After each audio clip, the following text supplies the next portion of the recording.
코미디언 출신 사업가 서세원이 캄보디아에서 갑작스레 세상을 떠난 지 벌써 10일이 다 되어가고 있지만 제대로 장례도 치르지 못한 채 사인 역시 여전히 오리무중입니다.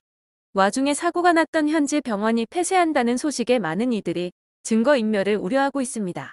또한 서세원이 세상을 떠났다는 사실을 국내에 최초로 알리고 이후로도 현지 상황을 계속해서 전해주고 있는 서세원의 지인으로 알려진 전 캄보디아 한인회장에 대한 의혹도 조금씩 제기되고 있는데요. 그는 언론과의 통화에서 자신이 병원에 도착했을 때 서세원이 팔에 링거를 꽂고 있었고 오렌지색이었다며 수액을 맞다가 영양제를 넣은 것 같았다고 주장했습니다. 그의 이런 주장에 국내에선 의료계를 중심으로 링거가 직접적인 원인이 아닌 아마도 사인은 다른 데 있을 것이라는 주장이 이어졌습니다. 그렇다면 서세원의 직접적인 사인은 대체 무엇일까요? 전문가들은 링거 자체만의 문제가 아닌 수액이 오염되었거나 포도당 수액으로 혈당이 갑자기 올라 예기치 않은 심정지가 왔을 가능성이 있다고 이야기했습니다. 그런데 이것도 아니라면 일반적인 영양제가 아닌 다른 약물을 투약해 갑작스러운 거부 반응을 유발했을 가능성이 있다는 이야기가 됩니다. 한 언론 매체는 서세원이 링거를 맞은 병원에 연락을 취해 어떤 종류의 주사를 맞았는가 물었더니 해당 병원의 간호사가 우윳빛의 불법 마취제라고 답했다고 보도했습니다. 이로 인해 순식간에 상황은 변하기 시작했습니다. 매체는 간호사가 답하는 순간 한 한국인 관리자가 전화를 가로채 여기 그 약물 없다. 그런 거 취급 안 한다. 링거 맞다 돌아가셨다라고 말한 뒤 아무도 전화를 받지 않는다고 덧붙였습니다. 이런 와중에 병원 내에서는 유통기한이 지난 수액들이 발견되었고 링거를 맞을 때 사용하는 바늘조차 유통기한을 2년이나 초과한 상태였습니다. 또 의약품 등을 보관하는 냉장고는 비어 있었고 냉장 보관이 원칙인 마취제가 실온에 방치돼 있었던 것으로 전해져 충격을 안겼습니다. 즉, 해당 병원은 간판만 걸었을 뿐 의사도 없고 허가도 나지 않은 무허가 시설이었던 것이었습니다. 이러한 보도가 이어지자 서세원의 직리라는 전 캄보디아 한인회장이 발끈하고 나섰습니다. 그는 고인을 욕먹이려고 하는 주장이라며 전혀 사실이 아니라고 목소리를 높였습니다. 또한 이런 주장들은 돌아가신 분을 2중, 3중으로 욕먹이는 일이라며 병원이 책임을 물어야 하는데 오히려 돌아가신 분에게 책임을 전가하려 하고 있다고 덧붙였습니다. 그런가 하면 유통기한이 지난 수액과 약물들에 대해서는 병원 주인이 몇 번 바뀌었다며 그러면서 오래된 약들이 있었을 것이라고 해명했는데요. 계속해서 실제 상황과 어딘지 사뭇 다른 전 캄보디아 한인회장의 발언에 의구심이 들기 시작합니다. 또한 그는 이대로 화장해버리면 본인이 운영하는 병원에서 세상을 떠난 걸로 돼버리는데 진실을 밝혀야 할 거 아니에요. 사고를 낸 병원에서 어떤 입장도 밝히지 않으니 서세원 씨가 다 뒤집어 쓰고 있는 거예요. 떠났자는 말이 없어요. 아들은 캄보디아에 오지도 않고 딸은 왔다가 다시 한국에 갔어요. 지금 친조카 하나만 남아서 계속 울고 있어요 라고 상황을 토로했습니다. 사실 사인을 확실하게 밝히는 방법은 현재로선 부검뿐입니다. 그러나 문제는 캄보디아 현지에 부검을 할 수 있는 의료기술과 인력, 시설이 전무하다는 점입니다. 의사도 없고 병원 허가증도 나오지 않은 무허가 병원에서 사람이 링거를 맞다 숨졌는데도 현지에서 크게 문제 삼지 않는 것도 그만큼 캄보디아에서 이 같은 의료사고가 빈번하다는 걸 말해줍니다. 그렇다고 항공편으로 이송해 국내에서 부검하는 것도 현실적으로 어려운 상황이라고 전해졌는데요. 해외에서 숨을 거둔 사람의 몸을 국내로 이송하기 위해서는 반드시 부패방지 처리를 거쳐야 합니다. 부패방부 처리에는 혈액을 빼내고 동맥에 방부액을 주입하는 방식과 부패하기 쉬운 부위를 제거하는 두 가지 방식이 있는데 보통 약품 처리를 하는 방식이 많이 사용됩니다. 방부 처리를 해도 부검은 가능하나 사인 규명 확률은 낮아질 수밖에 없다는 게 의료 관계자들의 전언입니다. 실제로 과거 뉴스에 따르면 4년 전에도 캄보디아 프놈펜에서 봉사활동 중 갑작스럽게 숨진 건양대 재학생들을 국내로 이송했으나 국립과학수사연구원이 부패방지용 약물로 인해 학생들의 정확한 사인을 알 수 없다는 소견을 밝힌 사례가 있는 것으로 전해졌습니다. 보도에 따르면 2019년 1월 8일 당시 갑자기 복통을 일으킨 여학생 2명이 인근 병원에서 링거 주사를 맞는 등 응급치료를 받았는데 상태가 좋아졌다가 다시 악화돼 불과 이틀 만에 아까운 목숨을 잃은 것으로 전해졌습니다.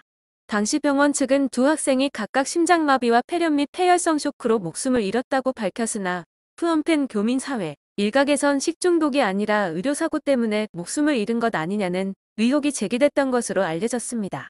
현지에서 12년째 살고 있다는 한 교민은 인터뷰에서 현지 병원들이 대부분 의료장비 시설이 열악하고 비위생적인 만큼 1차 치료를 받은 현지 병원에서 오래되거나 변질된 약품을 사용하였거나 재사용된 주사 바늘로 인해 폐혈증이 생긴 것 같다라고 주장했습니다. 이게 현재의 상황이라면 서세원의 별세에 확실히 문제점이 많은 것으로 보이는데요.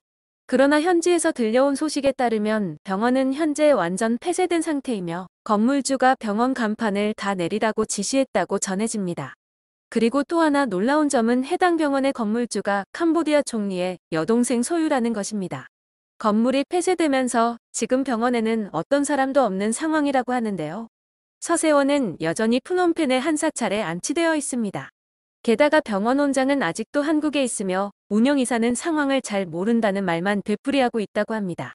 서세원에게 불법 마취제를 놓았다는 간호사의 발언과 이러한 논란은 고인을 욕먹이려고 하는 짓이라고 주장하는 전 캄보디아 한인회장. 도대체 캄보디아에선 현재 무슨 일이 벌어지고 있는 것일까요? 정확하게 밝혀지는 것이 없자 네티즌 수사대는 직접 상황을 다시 정리해보며 추측에 나섰습니다. 네티즌들은 서세원이 마지막에 투약한 약물이 불법 마취제라는 가정하에 먼저 서세원이 당뇨병 치료 목적으로 병원을 다녔다면 이번에 사고가 난 무허가 병원이 아닌 제대로 시설이 모두 갖추어져 있는 병원을 갔을 것이라고 추측했습니다. 또한 언론 매체가 취재한 대로 불법 마취제가 이토록 제대로 관리가 되지 않는 나라라면 한국 관광객을 상대로 캄보디아에서 자유롭게 불법 마취제를 맞을 수 있는 사업을 계획하고 있었던 것이 아니냐라는 놀라운 주장을 펼쳤는데요.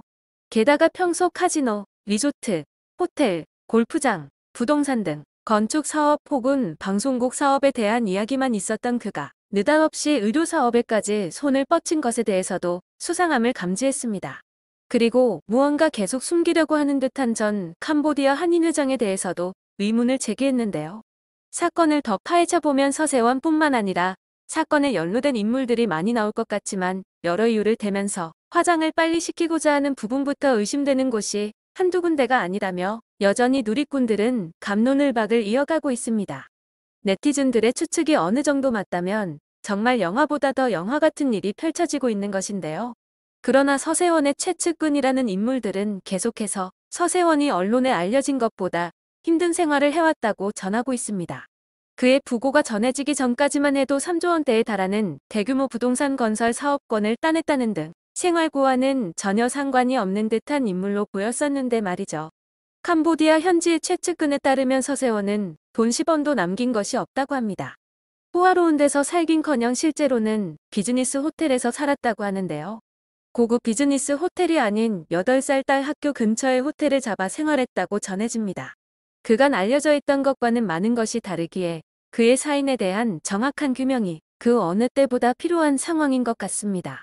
다행히도 현재 전해진 바로는 현지 장례식은 끝났고 한국에서의 장례식을 위해 희송 절차를 밟고 있다고 합니다.